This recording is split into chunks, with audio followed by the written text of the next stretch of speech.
No hay nada más genial en la vida que descubrir una ambigüedad en la ley que te permite romper la ley sin romper la ley. Pero, ¿qué pasaría si encuentras un limbo jurídico tan excelente que efectivamente te permite empezar tu propio país donde no debes respetar las leyes del resto del mundo? Pues exactamente eso ocurrió en años recientes y madre mía, se pone demasiado raro. Prepárate para la locura absoluta, esta es la guerra épica por el país más pequeño del mundo.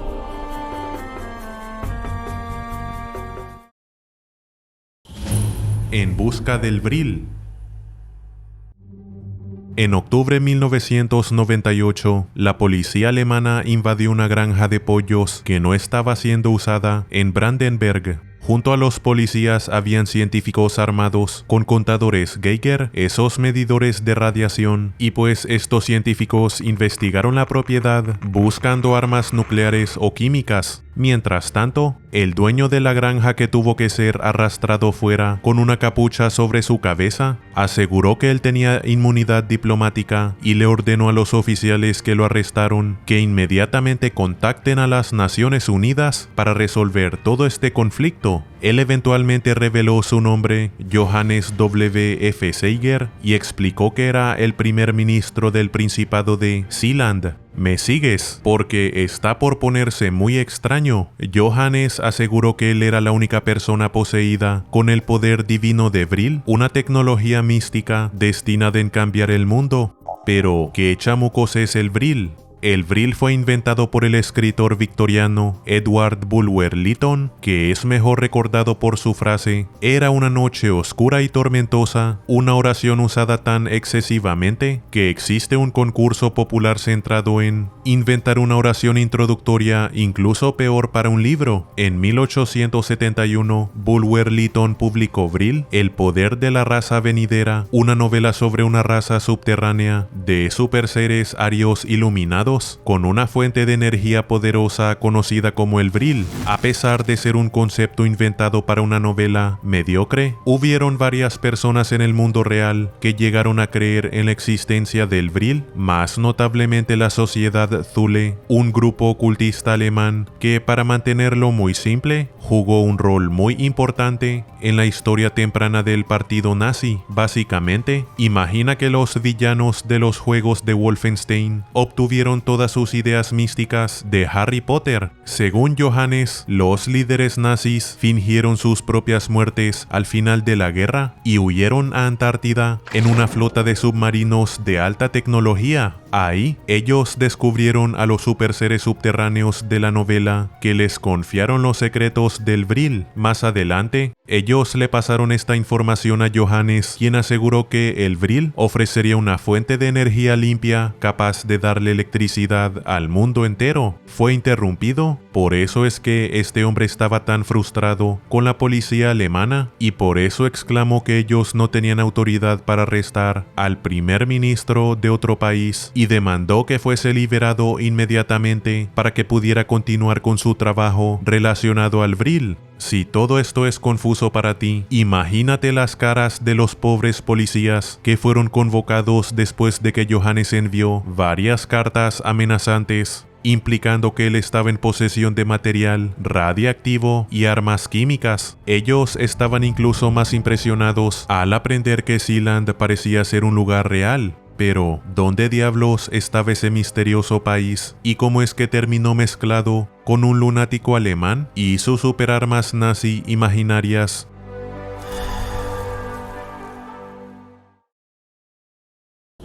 La radio pirata.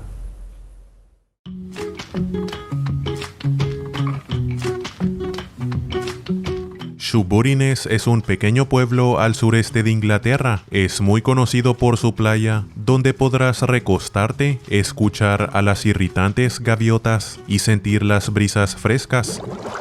Y si tienes la suerte de ir en un día claro y entrecierras tus ojos para ver el mar, tal vez serás capaz de notar varias estructuras de concreto muy raras que están con sus 4 patas por encima del agua.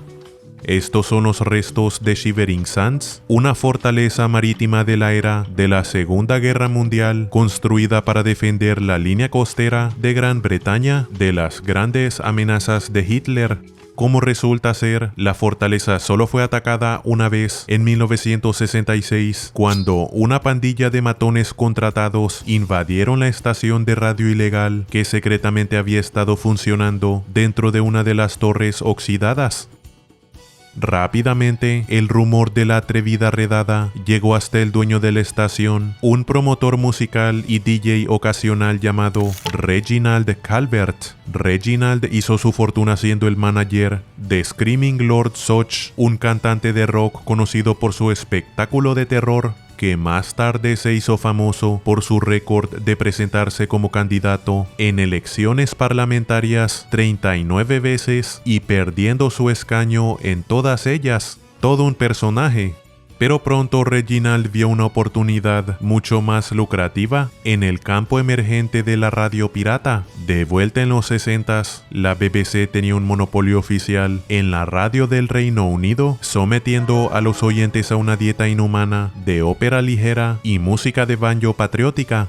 Como resultado, las estaciones piratas empezaron a transmitir música rock and roll desde los barcos que estaban frente a la costa británica. Las estaciones no tenían licencia, pero tampoco eran ilegales, ya que técnicamente estaban transmitiendo en aguas internacionales. Reginald rápidamente se dio cuenta que las antiguas fortalezas del mar iban a ser la base perfecta para una estación de radio pirata, estableciendo así a Radio City en Shivering Sands en 1964. Pero, al igual que cualquier actividad criminal lucrativa, la radio pirata pronto terminó siendo presa de guerras territoriales muy violentas. Cuando los matones atacaron a Shivering Sands y destruyeron el transmisor de radio, Reginald sabía exactamente a quién culpar: Oliver Smedley, el fundador de Radio Atlanta. En un ataque de ira, Reginald condujo hasta el hogar de su rival, y cuando la ama de casa abrió la puerta, él forzó su entrada. La ama de casa lo detuvo y hubo un forcejeo antes de que Oliver apareció con una escopeta y le disparó, acabando con su existencia en ese mismo lugar. Posteriormente, un jurado encontró a Oliver inocente por motivos de defensa propia, con el juicio durando menos de 1 minuto.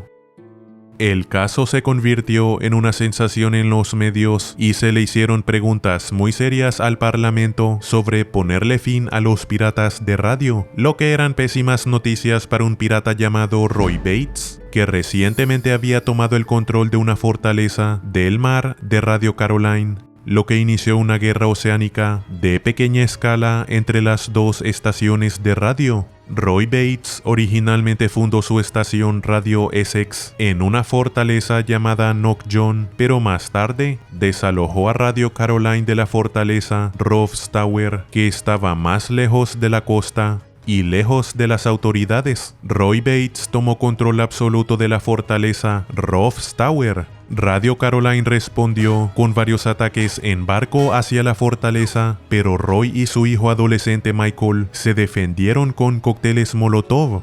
Después de la tragedia de Reginald, el gobierno británico estaba determinado en sacar a Roy Bates de la fortaleza antes de que su propio conflicto se hiciera igual de mortal. Bajo presión legal extrema, Roy Bates se puso aún más terco cuando declaró su independencia del Reino Unido.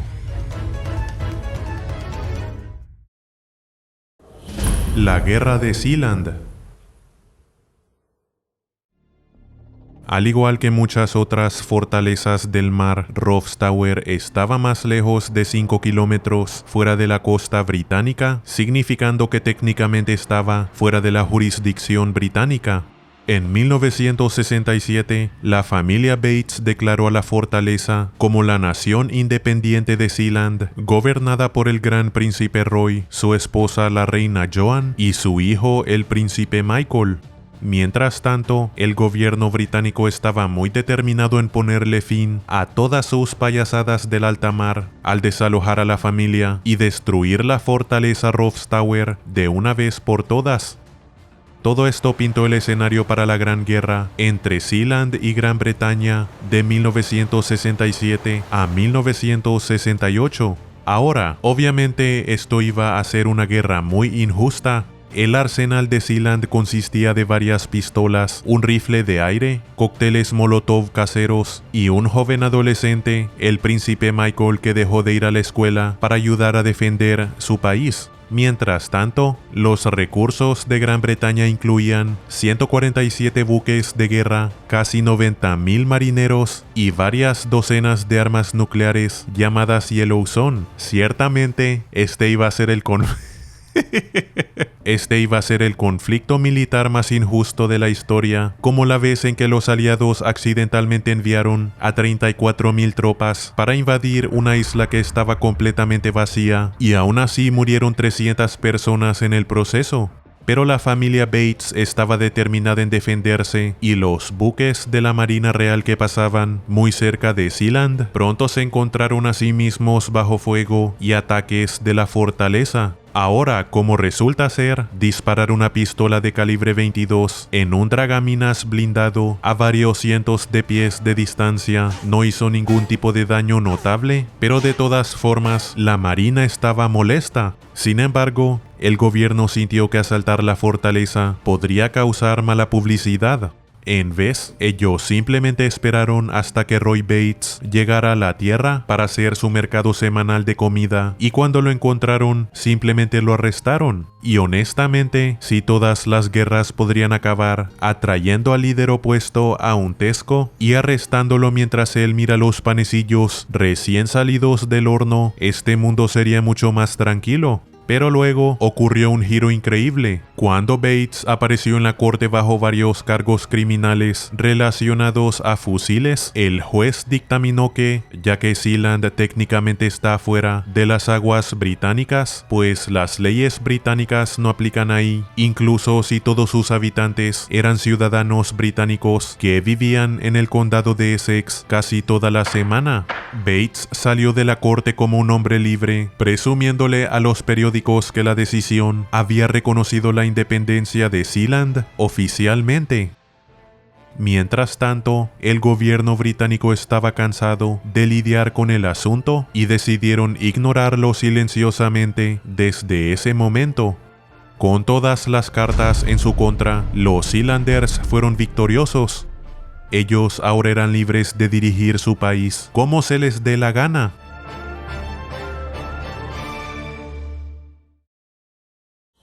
El profesor. Desafortunadamente para los Sealanders, rápidamente surgió la pregunta de ¿qué chamuco se puede hacer con una fortaleza antigua en descomposición en medio del océano? El mercado de radio pirata estaba en declinación extrema, ya que en 1967 alguien en la BBC escuchó música de rock y, al escuchar cuán genial es, empezaron a transmitirla. La BBC prontamente creó una nueva estación de música pop y atrayeron a todos los mejores piratas DJs con promesas de una paga superior y menos riesgos clandestinos.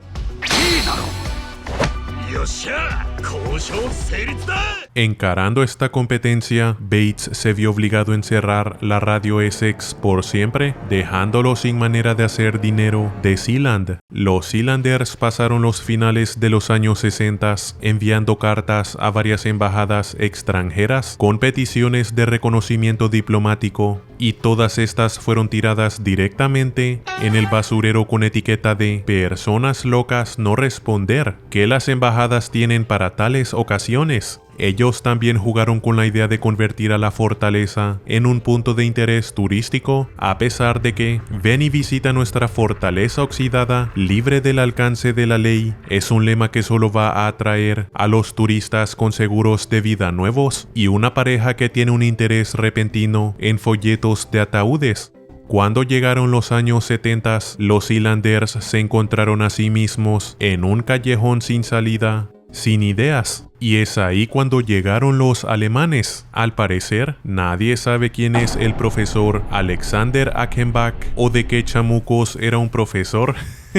Aunque él se autodenominaba como un comerciante de diamantes a inicios de los 70s, Cuando él hizo contacto con el príncipe Roy, el profesor Achenbach aseguró ser el representante de un consorcio alemán interesado en ayudar a desarrollar a Sealand. No está claro quiénes eran los patrocinadores o si siquiera tenía patrocinadores, pero ciertamente los alemanes trajeron optimismo y expectativas a Sealand. Incluso crearon folletos lustrosos que prometían una expansión multimillonaria de la plataforma para incluir un hotel, un casino e incluso un campo de golf. Y mientras que la familia Bates estaba contenta con spamear a los gobiernos de todo el mundo con cartas demandando reconocimiento, los alemanes lo llevaron a otro nivel, presentándose en las embajadas de países empobrecidos ofreciendo mucho dinero e inversión a cambio de establecer vínculos diplomáticos.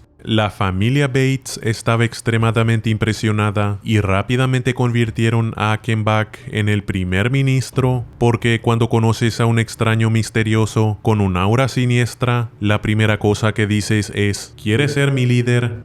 Seguro no te sorprenderá aprender que Achenbach tenía sus propios planes para el principado y él no tenía intención de permitir que la familia real se interpusiera en su camino. En 1978, el profesor Achenbach atrajo al príncipe Roy y la reina Joan a Salzburg para discutir planes sobre vender a Sealand. Mientras tanto, un helicóptero despegó desde los Países Bajos y se dirigió hacia Sealand, donde solo el joven Michael Bates permanecía para defender la fortaleza. Creo que les he tirado demasiada información, así que probemos el campo de golf de Sealand. ¡Boom! Le pegué muy fuerte a la bola y golpeé un barco de la marina. ¡Ups! La guerra continúa, amigos. Guerra civil. En agosto de 1978, el príncipe Michael fue sorprendido por la llegada de un helicóptero y de él salió el abogado de Achenbach y un grupo de mercenarios holandeses que lo mantuvieron prisionero dentro de la fortaleza por 2 días antes de botarlo en un barco pasajero que se dirigía hacia Rotterdam. Más tarde, él regresó a Essex para encontrarse con sus padres. Ellos no estaban particularmente compasivos con la reina Joan acusándolo de arruinar todo el trabajo de sus vidas al no vencer a los invasores con algún tipo de, super batalla de kung fu del alta mar. Pero el gran príncipe Roy sabía que no había tiempo para estos melodramas familiares. El tiempo demandaba acción nivel John Wick. Si el primer ministro estaba intentando ejecutar un golpe de estado, pues la realeza tendría que defenderse. Afortunadamente, la familia era cercana a un especialista profesional que había volado helicópteros para los filmes de James Bond. Ellos acordaron iniciar un ataque aéreo atrevido para retomar el control de Sealand. A la vez, ellos reunieron una pandilla de pescadores fuertes, armados con escopetas, y todos avanzaron a la fortaleza. Aplicando tácticas militares, el helicóptero se acercó, encubierto con la oscuridad de la noche, usando los mares rugientes para enmascarar el sonido de su aproximación. Ya por el amanecer, el gran príncipe Roy descendió del helicóptero a 100 pies de altura con un rapel hacia la fortaleza, con su pistola en su mano. Su hijo Michael lo seguía, pero desafortunadamente se cayó y colapsó en la cubierta, causando que su escopeta expulsara un disparo que casi le pega a su padre en la espalda, algo que casi nunca pasa en los filmes de James Bond. Alarmados por estos intrusos listos para jalar del gatillo, los mercenarios se rindieron inmediatamente y fueron encerrados dentro de la fortaleza, donde los forzaron a lavar platos por varias semanas hasta que un diplomático alemán muy confundido llegó para negociar su liberación. La familia Bates había recuperado el control de su reino, o eso parecía. Gobierno en el exilio.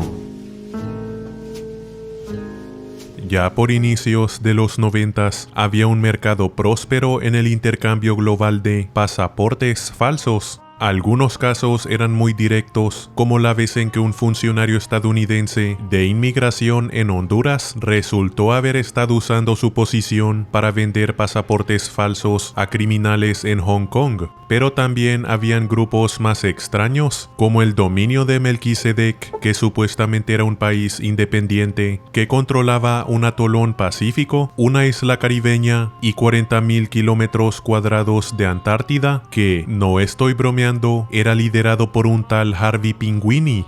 El Melquisedec era, por supuesto, la creación de un estafador conocido como Branch Weindresser, que usaba el país para vender pasaportes falsos a miles de migrantes asiáticos de bajos recursos, con la promesa de que podrían usarlos para viajar sin visa a los Estados Unidos en busca de una mejor vida.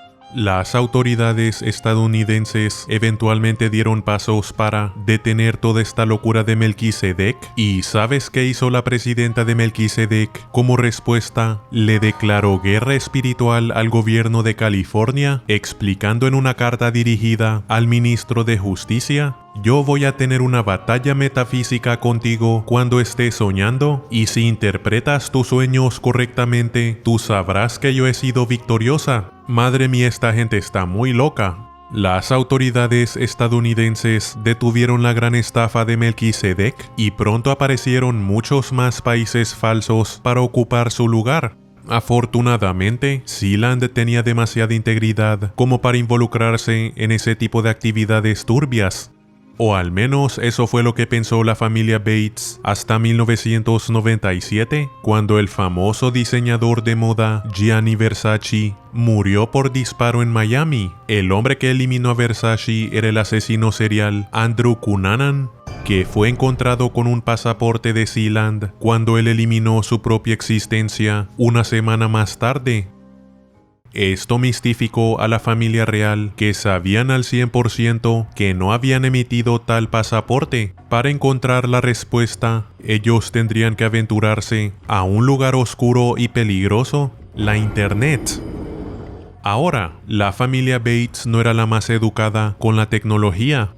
A finales de los 90s, la página oficial de Sealand era, y lo voy a traducir, frutosdelmar.demonio.co.Reino Unido/Sealand, y solo decirles ese vínculo me dio 19 virus diferentes en la vida real. Pero cuando la familia intentó buscar Sealand en, yo que sé, Yahoo Búsqueda o cual sea el motor de búsqueda que usaban las personas en los 90s, ellos descubrieron una página mucho más accesible que aseguraba ser la página web oficial de Sealand y aseguraba ofrecer pasaportes a la venta para el mejor postor. Tras investigar más profundamente, se reveló que la página web estaba conectada al mismo grupo de alemanes que intentaron tomar el control de Sealand en los 70s. Como resultó ser, el profesor Achenbach se rehusó en aceptar la derrota después de que la familia real recapturó a Sealand. En vez, él inventó su propio gobierno de Sealand, asegurando ser el gobernador legítimo del Principado. Este gobierno, que según el profesor era un gobierno en el exilio, rápidamente se movió al negocio de pasaportes falsos, al igual que fraude bancario, e incluso un intento muy extraño de comprar armas soviéticas de la mafia rusa y contrabandearlas a las milicias de Sudán. Ya por el final de los 90s, el intercambio de documentos de Sealand se había convertido en una red criminal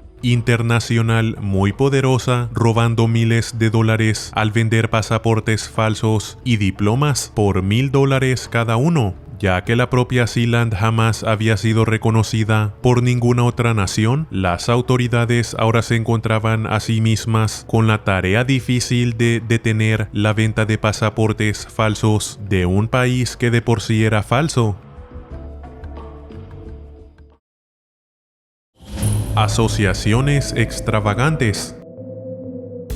Mientras tanto, el gobierno en el exilio estaba metiendo sus manos en áreas muy raras. Ellos terminaron siendo asociados con Helmut Gansel, un exfuncionario del gobierno checo que pasó décadas intentando cazar el legendario tesoro de Stekhovich, una vastedad de oro nazi que supuestamente fue enterrado en el área rural chequia justo antes de que la Segunda Guerra Mundial terminara.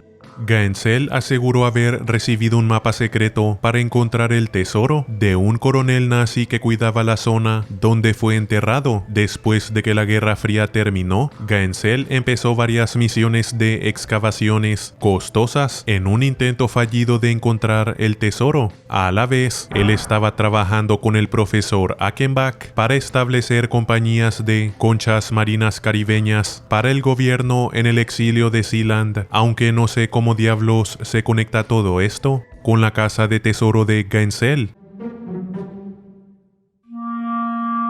Žádná Kleinová mapa neexistuje.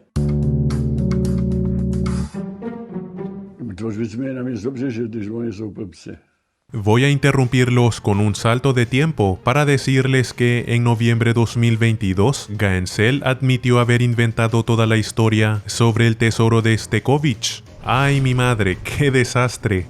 ¿Pero quién chamucos se creería toda esa historia del tesoro? Sí, amigo, los coroneles nazis adoran entregar mapas hacia fortunas increíbles que solo ellos conocen. Claro que sí. Después de que el profesor Achenbach murió, el control del Sealand alemán en el exilio fue transferido a Johannes Seiger, que llevó al gobierno en el exilio en la dirección de incluso más teorías relacionadas a los nazis.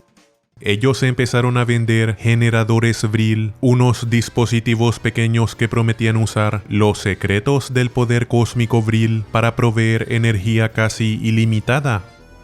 Su página web empezó a llenarse de fotos de ovnis y metrajes borrosos de helicópteros negros misteriosos.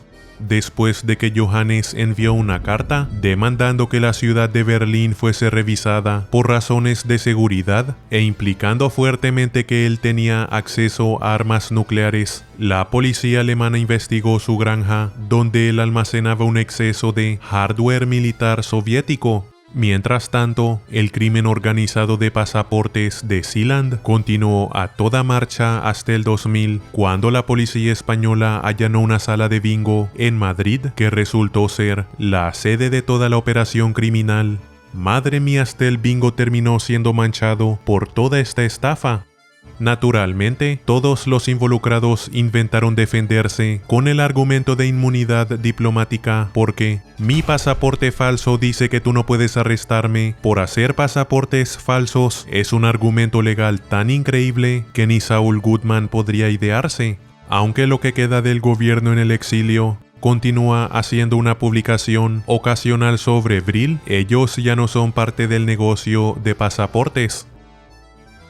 Todo esto fue un alivio para la familia Bates, que estaban contentos con un poco de piratería de radio y el tiroteo ocasional contra la Marina Real. Cabe recalcar que el país ha sido citado muchas veces por dispararle a buques de guerra, el incidente más reciente en 1990. Pero ellos no hacen ninguna otra maldad. De hecho, más adelante, en un intento de usar a Sealand como un paraíso de datos, ellos abandonaron estos planes cuando la familia se dio cuenta que involucraría infracción de derechos de autor y comprometería la integridad de Sealand como miembro responsable de la comunidad global, entre comillas.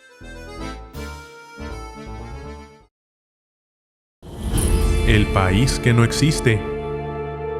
En realidad, el limbo jurídico que hizo a Sealand único se desvaneció en 1987 cuando Gran Bretaña expandió sus aguas territoriales de 3 millas náuticas a 12.